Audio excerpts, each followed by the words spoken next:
Good morning student. आज हम बात करते हैं जनसंख्या वृद्धि के बारे में।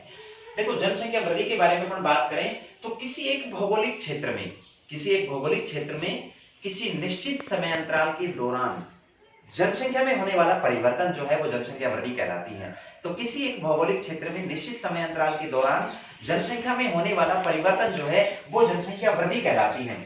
अगर हम संपूर्ण विश्व की जनसंख्या के संबंध में बात करते हैं आधुनिक काल की, तो हम बात करें 1650 की। अगर 1650 की हम बात करते हैं तो सन 1650 में संपूर्ण विश्व की जो जनसंख्या है वो 55 करोड़ थी। 55 करोड़।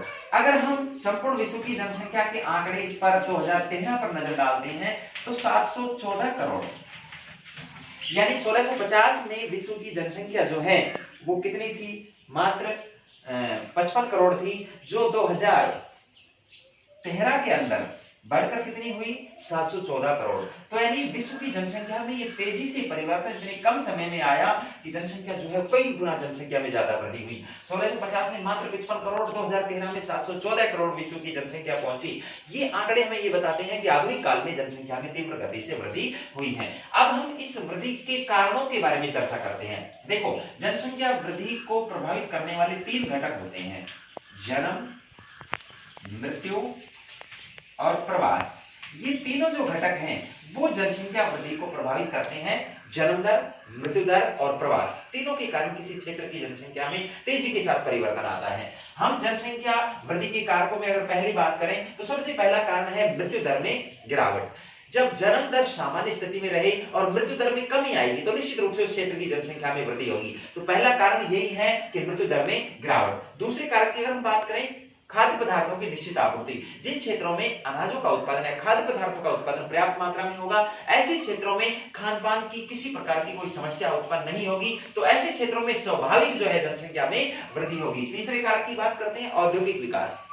जिन क्षेत्रों का औद्योगिक विकास अधिक हुआ है वहां लोगों को आवश्यक पदार्थों की आपूर्ति जो है वो सामान्य बनी रहती है। उसके अलावा लोगों को आजीविका चलाने के स्रोतों में किसी प्रकार की कोई परेशानी नहीं होती, आसानी के साथ उन्हें रोजगार उपलब्ध हो जाते हैं। तो ऐसे क्षेत्रों में जनसंख्या वृद्धि जो है वो प्रभावित होती है, यानी जनसंख्या वृद्धि अधिक होती है। इसके बाद हम बात करें औद्योगिक एवं वैज्ञानिक एवं प्राविधिकी विकास, यानी विज्ञान और तकनीकी का जितना ज्यादा विकास हुआ है, विज्ञान और टेक्नोलॉजी ने लोगों के जीवन को आसान बना दिया है, जीवन शैली में लोगों की परिवर्तन आया है, जीवन जीने की राह जो है वो आसान हो गई है। तो ऐसी स्थिति में भी जनसंख्या वृद्धि जो है वो प्रभावित हुई है। इसके बाद हम बात करते हैं शांति और सुरक्षा की। जिन क्षेत्रों में आए दिन विभिन्न प्रकार के उत्पाद, झगड़े, लूटपाट, चोरी, डकैती या फिर हिंसा जैसी प्रवृत्तियां नहीं होती, ऐसी प्रवृत्तियां प्रचलित नहीं है, जहां शांति और सुरक्षा का माहौल है, तो ऐसे क्षेत्रों की तरफ लोग अपने कीमती सामान और अपने जीवन